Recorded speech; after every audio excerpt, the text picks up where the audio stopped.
Welcome to Rye House Kart Raceway in Hoddesdon, North London. We're here for the first ever running of the IKR Bambino Festival, a special end-of-season event that brings together some of Britain's youngest speed demons. The Bambino class is open to drivers aged between 5 and 7, and while most of their friends will be content with riding a bicycle or learning how to roller skate, out on track, these primary school children will reach speeds in excess of 40 miles an hour. But the focus of the Bambino class is to provide these young drivers with a platform to develop their driving skills in a safe environment. As standard, each driver wears an approved race helmet, race suit, boots and gloves. And other forms of specially designed body protection are commonly used. The karts are professionally engineered and the circuit design incorporates safety features as standard. What's more, the event uses a time trial format, so the drivers are racing against the clock rather than each other, thus avoiding the hustle and bustle of wheel-to-wheel racing. The Bambinos are a great class, but they are the foundation of our sport of karting, and hopefully some of them will go on then to other motorsports. So yeah, we've got 39 drivers here, and they've all had some great fun and some great driving from the drivers. It's a great entry-level class because by the time they are old enough to race competitively, they might have 2 or 3 years under their belt. Exactly. We all know Lewis Hamilton started racing, he was 8 years old. That was the earliest in those days that you could start. Now we've got the Bambinos that do 5, 6 and 7. So by the time these lads start the competitive level of racing at 8 years old, they will be very good. And certainly the main thing I say is the 5, 6, 7-year-old, they have fun. They all have their fun. So then when they get into the 8-year-olds, they're still having fun, but then it's a little bit more competitive. But yes, it's a good grounding. The 39 competitors taking part in the IKR Bambino Festival are divided into 3 randomly allocated groups. This means there are only ever 13 karts running on the circuit at any one time, about half the amount that normally race together in the older age groups.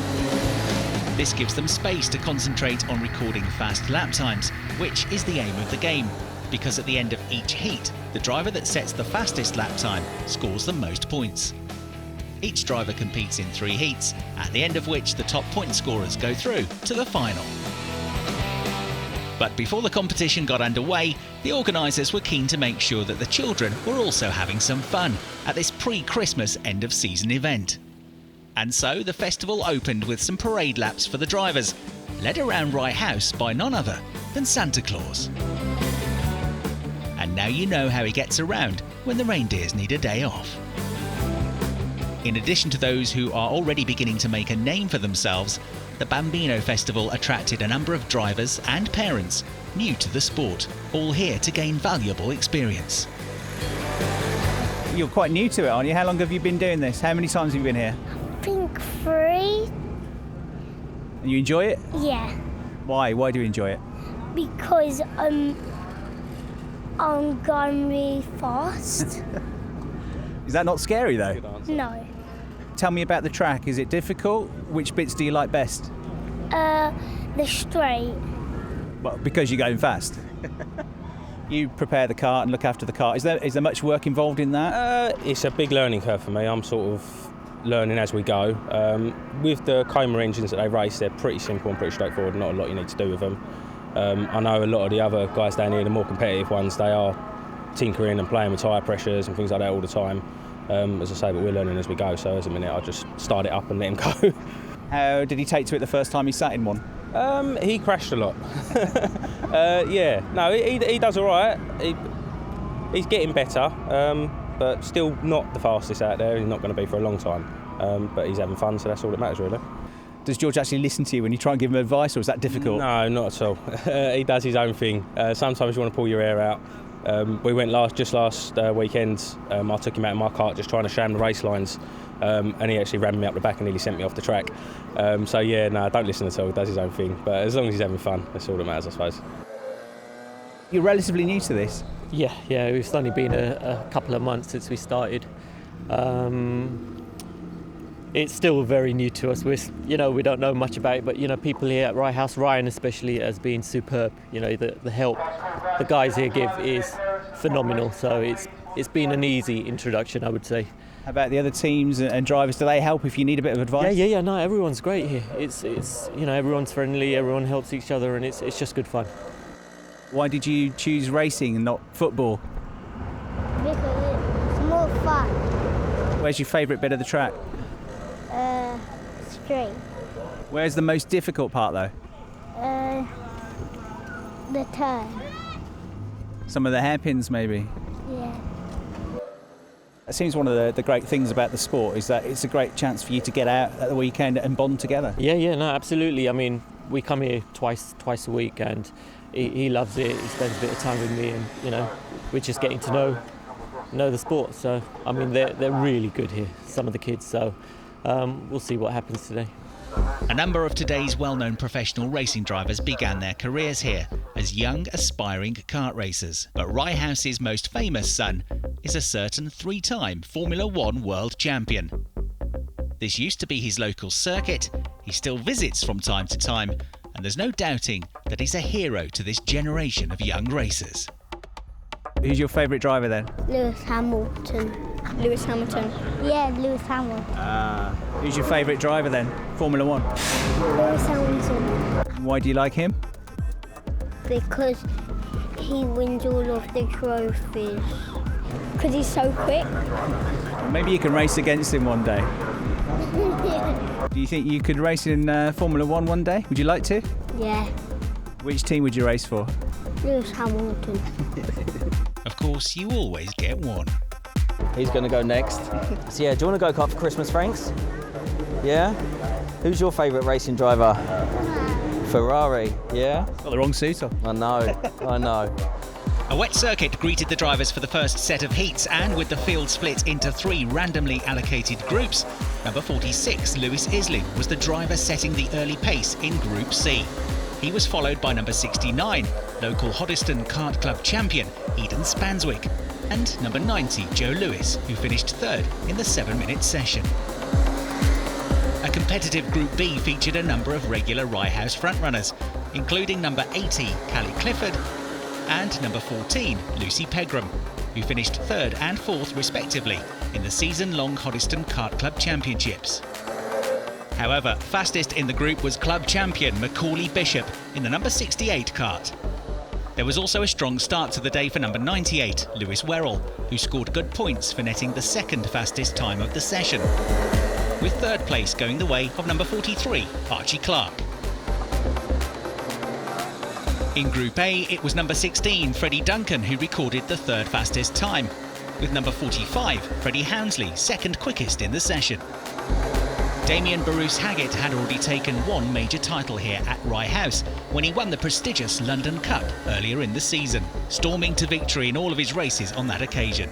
And he was flying here too, not only winning the first heat in Group C, but also managing to set the overall fastest time of the day up to this point. And how long have you been racing altogether? One year. So why did you start racing? Whose idea was that? Mine. I gave up football. Can you remember the first time you drove a kart? How did it feel? Quite scary. They are fast, aren't they? Not that quick. They're pretty fast, faster than a bicycle. Yeah.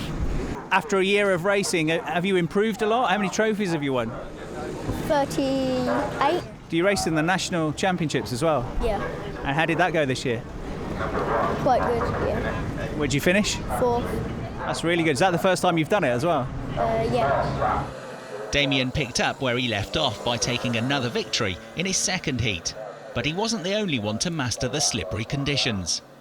Lewis Islan also making it back-to-back wins in his 2nd outing. And likewise, Macaulay Bishop. The chasing pack comprised Lewis Werrell, Freddie Hounsley and Eden Spanswick, who, by the conclusion of the 2nd round of heats, had all taken a pair of 2nd place finishes.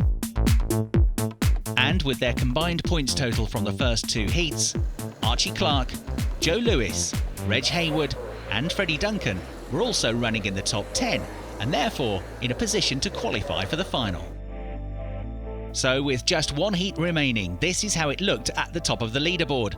These drivers poised to go through at the moment, but with up to 20 points still available, there were at least a dozen others who still had a chance to break into the top 15 for a place in the final.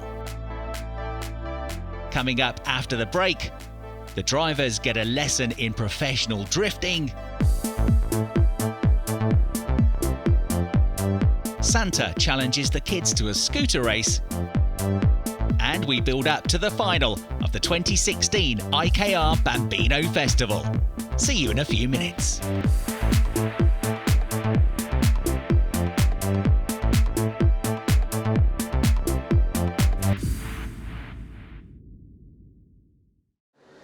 Welcome back to the Rye House Kart Raceway as we continue our coverage of the first ever IKR Bambino Festival.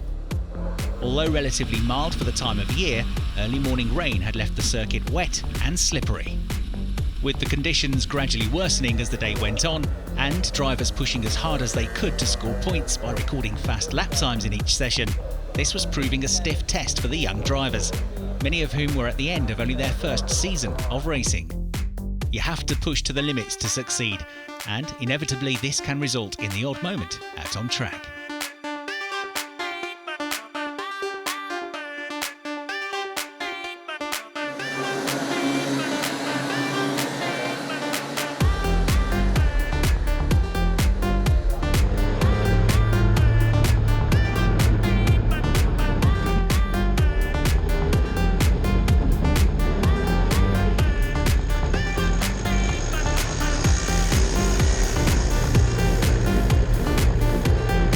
Nonetheless, the standard of driving throughout the field was exemplary, especially when you consider that many of these drivers have only just started out at primary school.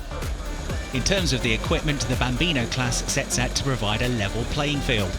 Everyone has to run the same type of engine, there are strict technical rules in place, and a team of expert scrutineers ensures that every kart stays within the regulations. They make sure the karts are even, so the times they can achieve is down to the skill of the driver. And you've got these 5 years old that they're going around here and they have got it to the limit. There's probably a tenth, maybe 2 tenths between the top guys, so it's very competitive and a good grounding for them to learn how to handle a kart. The competition out on track was suitably fierce. However, they are also here to have fun, and the friendly, relaxed pre-Christmas atmosphere in the paddock was being driven by the event organisers at Rye House. So there was a second chance to meet Santa, and this time he challenged all the kids to a scooter race around part of the track. Fair to say that these young drivers haven't eaten as many mince pies as Santa and are a tiny bit fitter. While they whizzed around Stadium Bend, Santa ran out of breath at the end of the straight. Or maybe he was just keen to make sure that all the participants got an early Christmas present. A nice surprise for everyone that had taken part. Approaching the third and final set of heats, one of the drivers in a strong position to qualify for the final was Freddy Duncan, following third and fourth place finishes in his 2 heats. What were the conditions like? Slippery. Was there anywhere particular, any corners that were worse than others? Which corners? Where the straight is. Tell me what you like about the track. I like the big round corner. The first corner. Yeah. Do you brake for that corner or not? No, I just go round fast. At this formative level, the karts are often prepared and run by the children's parents. In Freddy's case, it's his dad, Lee, who looks after the mechanical side of things. Could you just tell us a bit about the kart and the basic setup and what sort of power you've got with these? In terms of power, they got about 3 brake horsepower, do around 45 miles an hour. In terms of setup, it depends on the conditions. So for instance, like weather like today and the track is so slippery out there, we widen the front out a little bit, pump up his tyre pressures to try and keep some more heat in the tyres, and really just hope that he controls the kart well. It is very technical for them as well. I mean, they're still babies, and for them to understand how to opposite lock and stuff and keep the power to a steady, nice, smooth flow to be able to push themselves around the corner. It's really technical. Another driver making an excellent start to the day was Islan. 2 wins out of 2 so far, meaning that a steady run in Heat 3 would be enough to see him through to the final.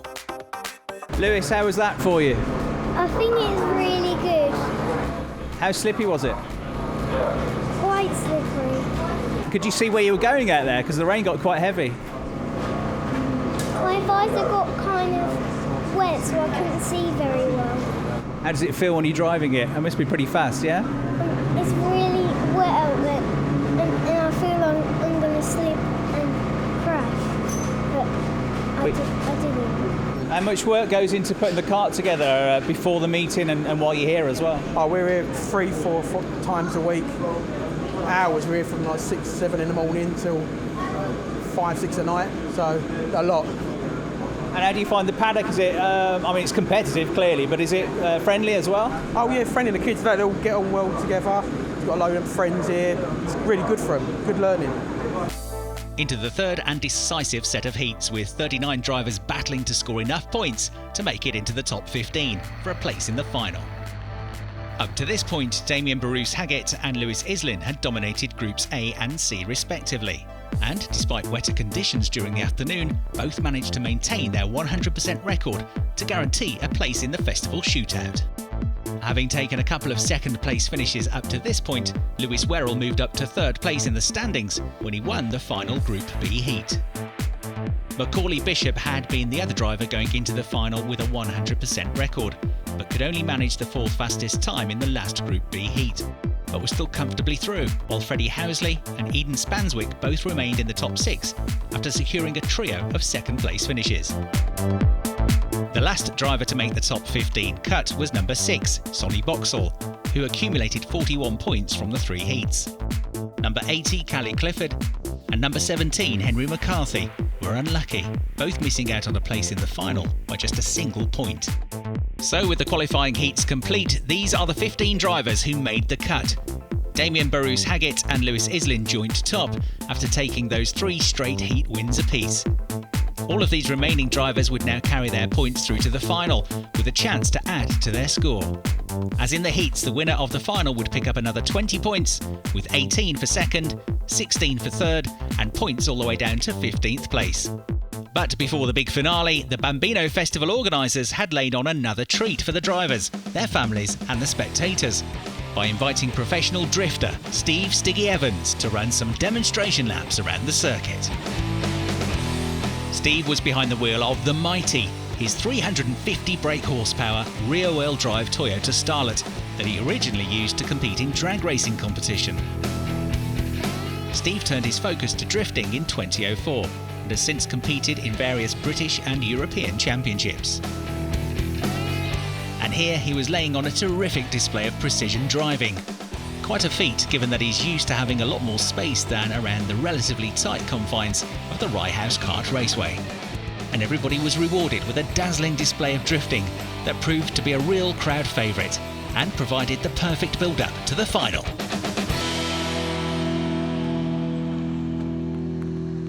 With the rain now coming thick and fast, our 15 finalists headed out onto the track for an extended 10-minute session. Keen to try and master the most difficult conditions of the day, number 45, Freddie Housley, was the first to make his way out onto the circuit. He was one of 4 drivers separated by just 2 points, looking for a place in the top 3. Right behind him, number 4, Damien Bruce-Haggett, coming into this joint top of the leaderboard. Given that there was a good chance the rain might get heavier, the track wetter and the lap time slower, the drivers sensed the importance of trying to set a quick lap time early on. Certainly, it was straight down to business for Bruce-Haggett's nearest rival for the title, as Lewis Islan, aboard the number 46 kart, charged past the number 6 machine of Sonny Boxall. Third in the standings and 4 points behind the leading duo coming into this was number 98, Lewis Werrell. He knew that he'd probably have to win this final to stand any real chance of closing the gap sufficiently to the top of the table. But as the day had gone on, so he'd become more and more competitive, winning his 3rd heat just before the break. So perhaps the increasingly wet weather would suit him. Certainly that seemed to be the case for number 25, Michael Walker, who was absolutely storming along. Having picked up 2 third places in his heats, he was now one of the quickest drivers out there. Then drama, as Bruce-Haggett opted to go wide at the second hairpin to try and avoid a spinning Freddie Housley, only to spin himself. Luckily, if there was any contact, it was only minor, and both drivers rejoined immediately, but still with plenty of time to make amends. Bruce-Haggett at least safe in the knowledge that he'd set the overall quickest lap time of the day in the heats, this being a deciding factor in any tie-break situation should another driver draw level with him on points. Meanwhile, number 47, Niccolo Pozzi, currently 14th in the points, had found some clear track in search of an unhindered lap time. Following some good performances earlier in the day, which had seen him finish all of his heats in the top 5, things weren't going quite so well for Reg Hayward in the final, and he was in danger of losing his place in the top 10 to Mason Bishop. Likewise, Freddy Duncan had been in the top 5 in all 3 of his heats, but was struggling at the tail end of the field in these significantly wetter conditions. Nevertheless, he'd had a pretty good festival all round. Somebody else perhaps not going quite as well as he'd hoped was Macaulay Bishop. 2 excellent wins in the heats, but he could manage no better than 5th place in the final. Meanwhile, 25 Michael Walker and 98 Lewis Werrell continued to revel in the conditions and ran together as they battled for the 3rd fastest time in the final. Number 8 Riley Boxall went a bit deep into the first hairpin, trying to stay out of the way of a couple of other karts, but used quick thinking to navigate a way back onto the track. Meanwhile, at the head of the field, Damien Bruce Haggett was still battling for first place in the final despite his earlier near miss with Freddie Housley. In fact, it was Freddie who was now matching him at the top of the timesheets as they continued to trade fastest laps in a fascinating battle. But even if he slipped to 2nd in the final, that would still be good enough for Bruce Haggett, because he was ahead of his nearest points rival, Lewis Islan. Unbeaten so far today, but having a tougher time in the final and running only 8th with time nearly up on the session. He was running just behind Joe Lewis, the number 90 kart running in a solid 7th place in the final after Joe had picked up a couple of top 3 finishes in his qualifying heats.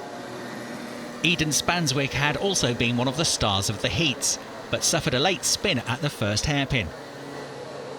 With the 10 minutes up, the checkered flag was waved, and after a late improvement, it was number 45, Freddie Housley, who set the fastest lap time to win the final. That would be enough to move him from 5th to 2nd in the points. But by finishing 2nd, adding to his 3 heat wins, it was Damien Bruce Haggett who won the inaugural IKR Bambino Festival. And although he dropped behind Housley in the points table, because he managed to outscore Lewis Islan by 5 points, Lewis Werrell was able to retain his 3rd place finish in the standings. Macaulay Bishop 5th, Eden Spanswick 6th, Michael Walker 7th and Joe Lewis 8th. Archie Clark and Mason Bishop round out the top 10, with Reg Hayward, Riley Boxall, Freddy Duncan, Niccolo Pozzi and Sonny Boxall all doing well to get through to the final stages. It was slippery and it got wetter, yeah. It changed a lot from the heat to the final. And you got the lap record, is that right? Yeah, I got that record. Tell us where else you've got lap records. You've got quite a few now. I got one at Leeds, Sittingbourne, Rye House and Camberley. So it's been a really good year, yeah? Yeah. You must be incredibly proud, especially as he's not been well today. Yeah, he's done really well. I'm over the moon with it. He's done really well. He was sick all night and sick all day. We very nearly never came this morning, and he wanted to come, so we come. And obviously, we're over the moon. He's got the lap record and a big first trophy. So I think this is our 3rd time here. We'll come back again and hopefully clean up again. Many congratulations then to everyone who took part in the IKR Bambino Festival. Some great competition under testing conditions for these young stars of the future. The inaugural event a great success. Hope you've enjoyed watching. Bye for now.